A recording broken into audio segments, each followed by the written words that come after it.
Oke, masih bersama saya Pompong. Hari ini ada sedikit hal yang mengagetkan dan harus segera kita bahas dan harus segera kita perbincangkan dengan narasumber kita yang hari ini alhamdulillah Pak Berat masih mau untuk datang ke podcast kita untuk memberikan masukan, memberikan saran dan memberikan peringatan bagi kita semua tentang isu-isu yang saat ini sedang marak terjadi di lingkungan kita. Tentang apa? Yaitu tentang pelecehan di bawah umur.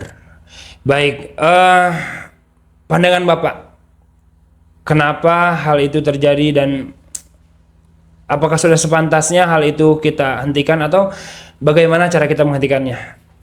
Seperti apa, Pak? Jadi ada yang menyebutnya kekerasan seksual terhadap anak atau pelecehan seksual terhadap anak. Kita tahu dulu definisinya anak menurut undang-undang adalah seseorang yang belum berumur 18 tahun. Dengan undang-undang yang sekarang ini ya, kalau undang-undang BW dulu hukum perdata memang masih 21, tetapi kita merujuknya sekarang 18 tahun. Betul. Beberapa hari ini saya mendapat penugasan untuk menangani perkara tindak kekerasan terhadap anak. Terlepas dari sedang berlangsung proses apa, saya ingin bahas bahwa kekerasan terhadap anak itu seringkali terjadi oleh orang-orang dekatnya. Bisa jadi oleh orang tua, oleh paman, oleh tetangga, oleh guru atau oleh pengasuhnya sendiri. Dan seringkali hal seperti ini tidak terungkap ke umum atau bahkan ke orang terdekat karena rasa malu, rasa segan dan menganggap itu sebuah aib. Bagi saya seorang advokat perlu menjelaskan bahwa kita semua perlu hati-hati, khususnya bagi orang dewasa, untuk memperlakukan anak yang disebut di bawah umur atau yang belum dewasa atau yang belum 18 tahun dengan sangat hati-hati. Kenapa? Hukumannya sangat berat.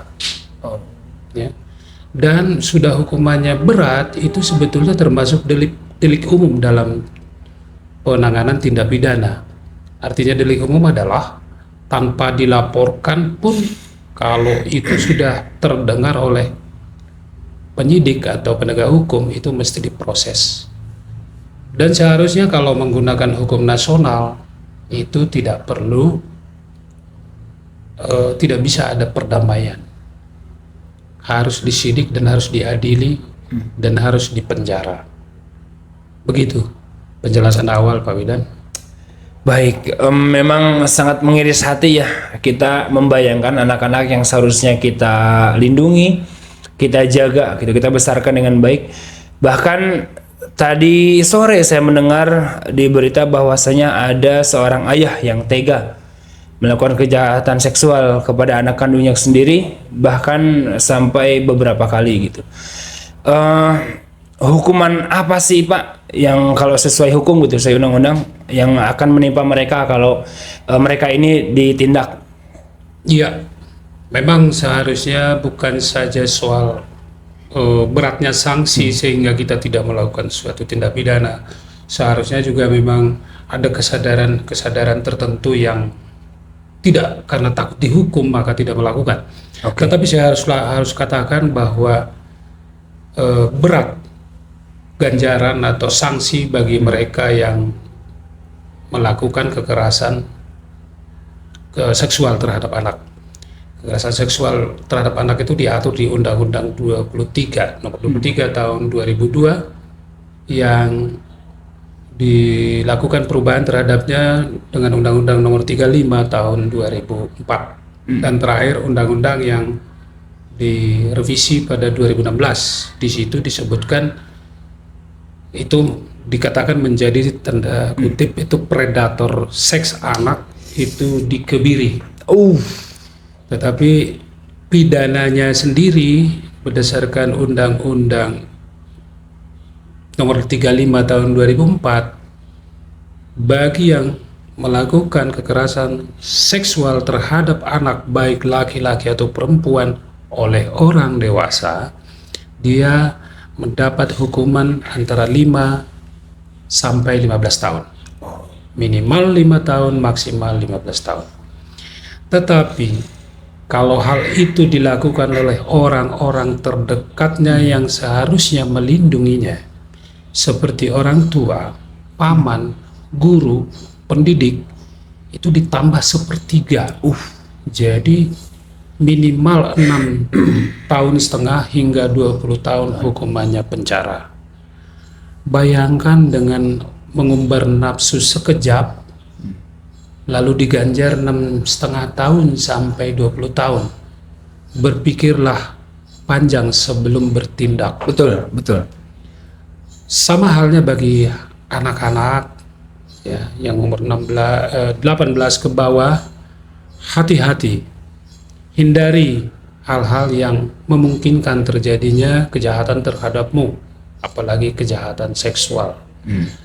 Hindari kesendirian, menyendiri di tempat sepi, berjalan pada tempat sepi sendirian dan seterusnya. Hindari hal itu dan ya berbusana sopan, berlaku sopan dan tidak menggoda atau tidak mengundang tindakan negatif orang lain terhadapmu. Oke. Kalau ternyata di lingkungan gitu, di lingkungannya terlihat ada praktik hal seperti itu, atau mungkin bisa jadi korban atau keluarga dari korban melihat kejadian itu, Pak, bagaimana cara melapornya atau apa yang harus mereka lakukan, Pak? Iya, kalau melapor ke polisi masih ada yang belum paham, sebetulnya ada di unit PPA di Polres. Oke. Ya, di Polres, di Kepolisian Resort, bukan di Polsek. Bukan di Polsek ya? Bukan di Polsek dan bukan di Polda juga, karena Polda itu supervisi saja. Oke. Lapornya kalau secara hukum itu ke Polres. Bagian PPA. Perlindungan Perempuan dan Anak. Oke.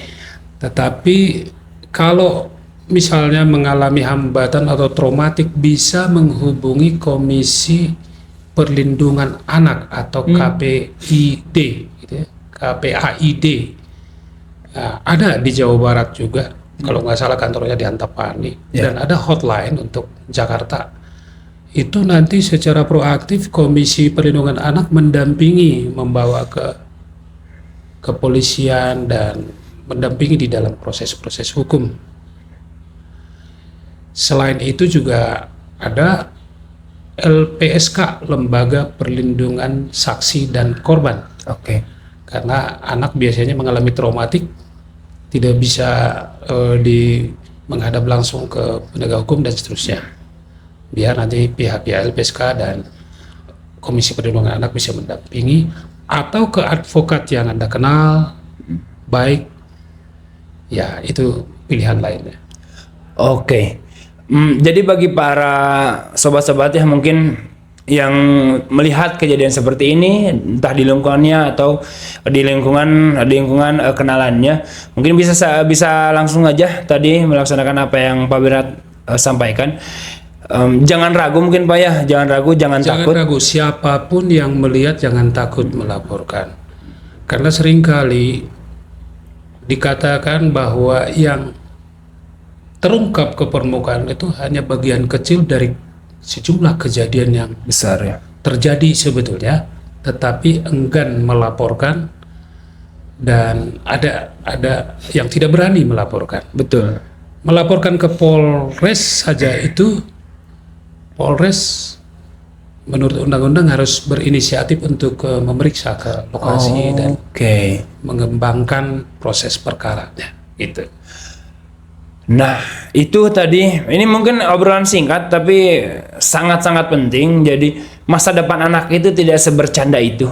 Jadi kalau melihat anak sedang bercanda secara berlebihan mungkin ya dengan lawan jenisnya atau dengan sesama jenisnya, atau mungkin sudah terlihat perilaku-perilaku yang tidak wajar mungkin, entah dengan siapapun itu, maka coba lebih berdiskusi mungkin dengan anak-anaknya, lebih terbuka. Jadi biarkan si anak itu jangan sampai segan dengan orang tuanya mungkin Pak ya. Betul. Harus sedekat mungkin biar apapun yang terjadi dengan anak-anak itu mereka mau untuk mengobrol atau sekedar bercerita dengan orang tuanya. Karena yang saya dengar banyak sekali korban tidak buka mulut itu karena nggak mau cerita kepada orang tuanya. Ya, dan dampaknya adalah traumatik jangka panjang yang susah untuk hilang dari kenangan anak. Iya. Sebaiknya sangat-sangat dianjurkan untuk terhindar dari kejadian seperti itu karena efeknya sangat panjang. Bahkan menjadi banyak orang yang traumatik berhubungan dengan laki-laki. Betul. Ada yang kemudian menyakiti, membalas laki-laki dengan cara menyakiti dan sebagainya. Tetapi ya sepintas dia salah, tetapi karena traumatik di masa lalu, ya apa boleh buat gitu ya. Sehingga jangan sampai terjadi deh. Saya minta siswa SMK terorganisasi jangan sampai terkena dengan masalah seperti itu. Jaga diri masing-masing, bentengi diri dengan banyak hal agar tidak sampai mengalami hal itu. Oke, itu mungkin pembahasan singkat kita kali ini. Jadi bagi para sobat-sobat yang menyaksikan cuplikan ini mungkin tolong disampaikan kepada seluruh ya lapisan masyarakat yang dirasa penting dan bahwa mungkin semua lapisan penting Pak ya edukasi seperti ini. Jangan sampai hanya tersampai kepada orang-orang tertentu saja. Betul. Jadi semua lapisan kalangan masyarakat tidak membeda-bedakan siapapun dia, apapun gendernya, apapun warna kulitnya, apapun marga, apapun sukunya, semua harus kita lindungi dan semua anak memiliki hak untuk masa depannya. Betul. Jadi jangan sampai masa depan anak itu rusak hanya karena hal yang menghancurkannya di masa kecil dan bisa berefek besar benar-benar hancur lebur di masa depan. Itu yang kita takutkan ya bagi seluruh para orang tua. Ada lagi Pak yang ingin disampaikan? Saya kira cukup untuk kesempatan ini. Baik. Oke, terima kasih Pak Berat sudah mau menyampaikan, sudah mau menyadarkan kita semua tentang hal sepenting ini. Bagi seluruh para penonton atau sobat-sobat yang menyaksikan cuplikan ini, saya tidak lupa untuk mengingatkan share sebanyak mungkin, tolong bagikan ke sebanyak mungkin kenalan agar semuanya bisa menjaga anak-anak kita menuju ke kehidupan masa depan mereka yang jauh lebih baik. Terima kasih Bapak, terima kasih kepada seluruh yang menyaksikan. Saksikan terus episode-episode dari podcast SMA Putra Naganisa. Oke, dadah, bye-bye.